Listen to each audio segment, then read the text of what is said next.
¿Cómo están? Seguimos con los primeros testimonios escritos de nuestra lengua. Desde los siglos XI al siglo XIII. Recordemos que estamos en la Edad Media, que la lengua oficial sigue siendo el latín, así como en el video anterior habíamos hablado de la España musulmana. Vamos a hablar ahora de la España cristiana, la España de la Reconquista. Pueden observar en el mapa cómo el territorio dominado por los árabes ha ido disminuyendo y lo hará de manera paulatina hasta que son expulsados definitivamente de la península en el año 1492. Ven como el reino de Castilla, que en mapas anteriores se reducía a este sector que estoy marcando, ha ido ampliándose de manera paulatina, y allí es precisamente donde va a surgir nuestra lengua que denominamos castellano, que es la que después llegó a América. En algún momento hablaremos de si castellano o español, que es un tema muy interesante porque tiene que ver con lo sociopolítico. Pero de momento nos quedamos, para no distraernos, con esta España que está en 1492 expulsando de manera definitiva a los árabes de la península. Esto, como les decía, es una expulsión paulatina que arranca hacia el siglo XI, hacia el siglo XII, como ustedes pueden ir viendo, para finalizar en la época de los Reyes Católicos, en 1492, cuando se unifican Castilla y Aragón. Si estuviéramos en una clase presencial, haría el chiste de todos los años que se casan Isabel y Fernando porque estaban profundamente enamorados. En realidad nos damos cuenta, obviamente, que era un matrimonio que lo que buscaba era unificar la península, y de hecho a partir de ese momento España va a convertirse paulatinamente en una potencia. Vamos a caracterizar la lengua romance hispánica. Les voy a enviar entre el material un artículo sobre las lenguas romances, son aquellas derivadas del latín, lenguas románicas. Hablaremos en primer lugar del latín. La lengua oficial, la lengua escrita, era la lengua latina. Pero en el habla ya comenzaba a haber una especie de pugna entre un latín que había quedado lejano del Imperio Romano y las particularidades propias del habla de la península. Por eso decimos que el habla del pueblo llano, del pueblo que no estaba escolarizado, provenía del latín vulgar. Aquí vuelvo a hacer la aclaración entre latín vulgar y latín clásico. Al hablar en términos lingüísticos, decir vulgar no tiene ninguna connotación peyorativa.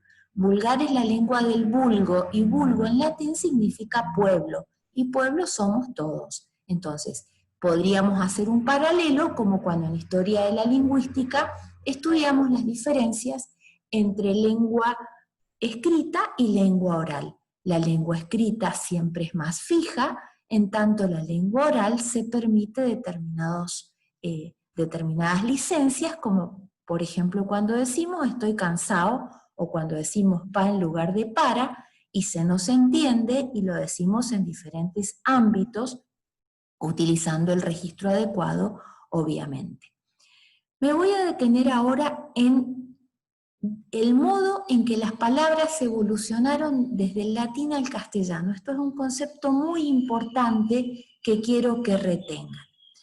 Hablamos de palabras cultas cuando esas palabras han llegado del latín al castellano prácticamente sin modificaciones. Por eso se dice que son fósiles lingüísticos. Palabras como voluntad, excepto, espíritu, ímpetu, íntegro, ánima, son palabras que han llegado del latín prácticamente sin ningún tipo de modificaciones. ¿Cuándo comienzan a ingresar esas palabras cultas de la lengua latina? Fundamentalmente con la poesía del Renacimiento, que intentaba recuperar mucho de la cultura grecolatina. ¿Cuáles son las palabras que denominamos populares? Las que sufrieron cambios fonéticos denominados regulares. Esto ya lo hemos ido estudiando en clases anteriores. Por ejemplo, en la clase anterior hablamos de que la F inicial pasaba a H. Entonces, folia en latín pasó a hoja en romance. Filio en latín pasó a hijo en romance. Fíjense que en estas dos palabras, folia, filio, tenemos elementos que se reiteran. La F inicial pasa a H, el grupo LI pasa a nuestro fonema J. Fortia, que dio lugar a fuerza, en el romance primitivo se pronunciaba fuerza, lo deben haber visto en el Cid, ya lo analizaremos, con la C con cedilla, herba, que dio como lugar hierba. Esas son las palabras populares, aquellas que se han modificado desde el latín al castellano y que por eso se llaman romances. Existen también las palabras semicultas. Son aquellas que detienen su evolución regular para mantenerse fieles al modelo latino. Y esto sucede en dos ámbitos fundamentalmente, en el ámbito religioso y en el ámbito de la administración. Por ejemplo, la palabra evangelio, si hubiera evolucionado regularmente siguiendo estos cambios fonéticos regulares, que según la antigua lingüística era el único motor del cambio de una lengua, evangelio, por ejemplo, hubiera dado como resultado evangejo, porque tenía el grupo LI que habíamos visto en folia o en filio. La palabra siglo, que proviene de seculum, tendría que haber dado como resultado cejo. Sin embargo, frena su evolución para mantenerse fiel a la realidad que quieren expresar. Y existe un fenómeno que ustedes también vieron en el material cuando estuvieron estudiando el cambio lingüístico, que es el de doblete. El doblete es cuando una palabra latina da dos resultados, uno popular y uno culto. Por ejemplo, la palabra latina integru dio como resultado entero como voz popular e íntegro como palabra culta. La palabra directu latina dio como resultado culto directo, es decir, casi sin alteraciones, desde el latín al castellano, y derecho como evolución regular. Integru dio dos resultados, entero e íntegro. Continuamos. ¿Qué dialectos se hablaban en la península ibérica? El dialecto mozárabe, en toda la zona sur de España. Les pido que recuerden el mapa anterior. Todo esto se fue desplazando, obviamente, a medida que los árabes fueron expulsados. Esto es la historia que se relata en el Cid, que será la próxima clase que veremos. El gallego portugués, que es el que se habla en la zona occidental y que es más conservador. El astur leonés, que es la primera transición hacia el gallego y el castellano, hacia la lengua del castellano. El navarro aragonés, en esta zona, y con Francia. El catalán, que es una lengua que tiene rasgos lingüísticos que lo asemejan bastante al provenzal. Ahora, con los medios de comunicación y muchas veces a través de Netflix, podemos acceder a algunas series que están en catalán y vemos que tiene bastantes semejanzas también con el francés. Podemos decir que estos son los distintos dialectos medievales que en cierto modo han pervivido en la península ibérica y que denotan una cierta independencia en cuanto a lo idiosincrático. Volvemos nuevamente a estas relaciones de la lengua con lo sociopolítico. Daría mucho para hablar el afán de independencia que tienen los catalanes. Los catalanes hablan otra lengua sencillamente porque tienen otra cultura y por eso se quieren independizar de España. Los vascos hablan otra lengua, el euskera, porque también quieren independizarse, porque son ni siquiera indoeuropeos, lo habíamos visto en alguna de las clases anteriores también. La lengua euskera nada tiene que ver con las lenguas neolatinas. Y finalmente el castellano, que es el de la zona cantábrica, es decir, de la zona norte de la península, que luego del matrimonio de Isabel y Fernando, hacia el siglo XV, es la lengua que se impone en toda la península y es la que finalmente se distribuirá por el mundo. Por eso se dice que el castellano es la lengua oficial de España, aunque nosotros sabemos que el gallego es diferente, que el catalán es diferente, que el vasco es diferente. La zona castellana, que tiene que ver, el nombre tiene que ver con castillos, era una zona amurallada, fuerte, recordemos que estamos en la Edad Media, pensemos en los castillos feudales y demás, es una lengua que manifiesta una ruptura muy importante con el latín, es una lengua que se aleja mucho del latín y, dicho en términos despectivos, decían que sonaba como si fuera una trompeta por lo brusca. Resonat quasi tímpano tuba.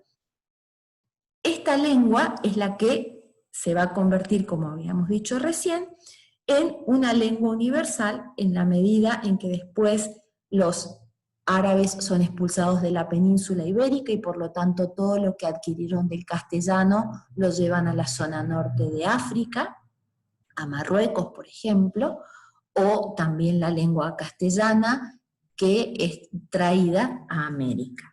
Continuamos. Los primeros textos que mantenemos de la lengua castellana se remontan al siglo XI, ya lo habíamos dicho también con las jarcias. Esta glosa que vamos a ver en este momento es la glosa emilianense, y en realidad constituyen la interpretación de un texto que era oscuro. La persona que tenía que explicarlo, el que vamos a analizar, se da fundamentalmente en el plano eclesiástico. Se supone que se trata de una homilía que habla de un texto de San Agustín. El predicador parece que no sabía demasiado latín, entonces en su texto latino hace anotaciones, se hace machetes, podríamos decir, para poder saber lo que está diciendo. Pero se llama glosa porque además de que está la traducción, se permite este glosador agregar comentarios que son de su propia cosecha, dicho en términos vulgares. Se llama glosa emilianense, la que vamos a analizar, porque fue encontrada en el monasterio de San Millán de la Cogolla y se supone que el que la escribió era un monje vasco. Vayamos a la glosa directamente. Seguimos con el mismo criterio de la clase anterior. Marcamos en color verde los aspectos fonológicos, en color violeta los morfológicos y sintácticos, y en color rojo los aspectos léxicos. El texto latino dice: adiuvante Domino nostro Iesu Cristo, quies honor et imperio cum Patre et Filio Spiritus Santo in secula seculorum. A simple vista podrán apreciar, podrán advertir que nuestra lengua latina es sintética y vamos pasando a una lengua romance que es analítica, que tiende a la perífrasis. Y aquí el predicador le ha agregado muchísimo más material. Adiuvante, palabra latina, pasa al español como cono adiutorio. Fíjense, el grupo de I latino pasa directamente como I, y nosotros decimos ayuda. Del grupo de I latino provino nuestra Y. Además, tenemos adiuvante, una sola palabra, que significaría algo así como ayudante es traducido con la ayuda de, cono adiutorium de, lengua sintética, lengua analítica. Utilizamos 3 palabras, de las cuales 2 son preposiciones. Les pido que recuerden la clase anterior. Estas 2 preposiciones vienen a reforzar la pérdida del caso latino, que era aquel que indicaba la función sintáctica. Domino nostro. Nosotros decimos nuestro dueno. Acá tendría que haber marcado en color verde. Recuerdan que en la clase anterior les hablé de la diptongación de O en UE, aquí lo estamos viendo. Nostro, nuestro.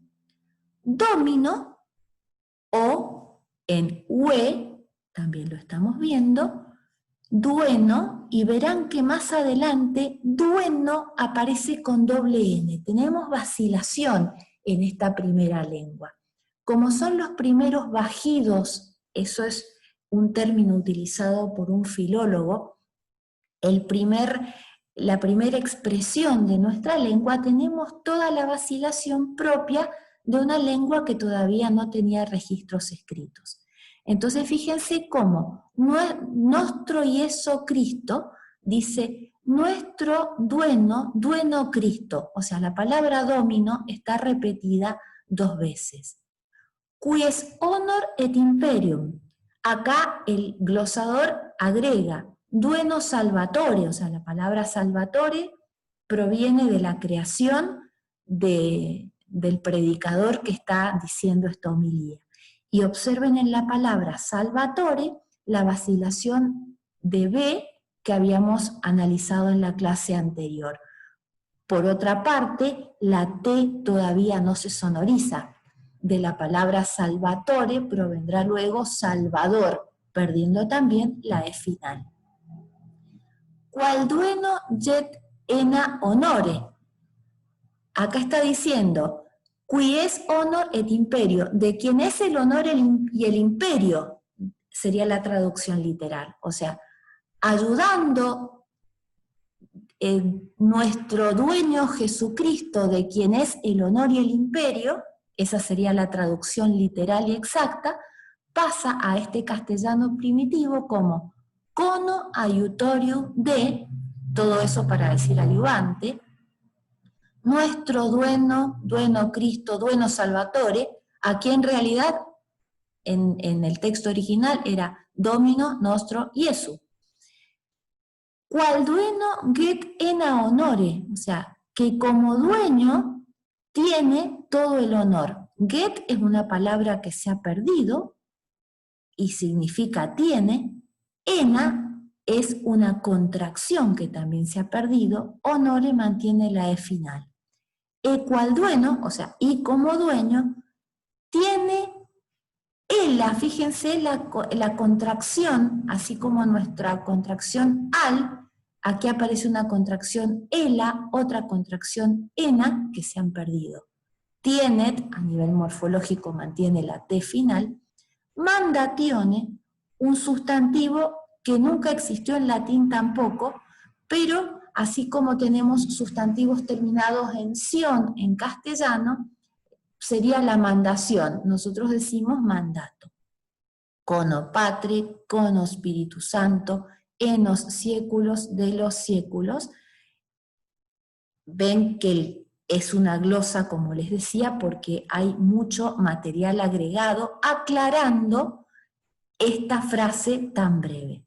Me quedo con la palabra fácanos. Fácanos, F inicial pasa a H, C inicial, K, o sea, la oclusiva velar sorda, pasa a G, perdón, se sonoriza. Servitio, nuevamente tenemos la vacilación en el uso de B, y servitio finalmente pasará a ser servicio con nuestro grafema C. Fere que denante e la sua face, de su faz, gaudioso, nuevamente en el plano léxico, gozoso, seamos. Segamos, perdemos la G intermedia. Bien, Aquí tenemos en las filminas siguientes la descripción. Si ustedes quieren, yo les puedo subir el PowerPoint que dio origen a este video. Aparece también mencionadas todas estas características en nuestro material de estudio. F que reemplaza a H, fácanos, áganos, la pérdida de la G inicial o intermedia, por ejemplo la palabra gelu, que no aparece recién en nuestro texto, pero que dio lugar a hielo, o sea, se pierde G intermedia o intervocálica. Si teníamos segamus, que dio lugar a seamos. Los grupos KL, GL y LI que pasan a nuestro fonema J, grupos en esta época KT, ULT, que dieron lugar a la africada palatal, otras particularidades propias de esta época es que los grupos PL, KL y FL solo en castellano dieron como resultado nuestro fonema elde, que es un fonema palatal. Por ejemplo, clave dio lugar a llave, plorare dio lugar a llorar, flama dio lugar a llama. En el caso del diptongo, lo vimos recién, E y O diptongaron en los diptongos IE y UE. Nosotros recién veíamos duemno por domino. Y otros fenómenos que ya describimos en la clase anterior, por lo tanto no los voy a desarrollar ahora. Sí me interesa que tengan en claro que hay vacilación todavía con la M final, la conservación de una M final latina, y la confusión de B y B, que la veremos hasta el siglo XV, XVI avanzado. Nos vamos a encontrar con textos de Santa Teresa que todavía tienen esa vacilación en el uso de nuestro fonema labial oclusivo sonoro, porque como habíamos explicado, la V nunca fue sonora, perdón, nunca fue labiodental. Bien, finalizamos entonces, nos estaría quedando describir el latín, la lengua medieval del Mester de Clerecía y del Mester de Juglaría, que subiré en un próximo video si les resultan útiles. Seguimos entonces en contacto a través del aula virtual. Que estén muy bien.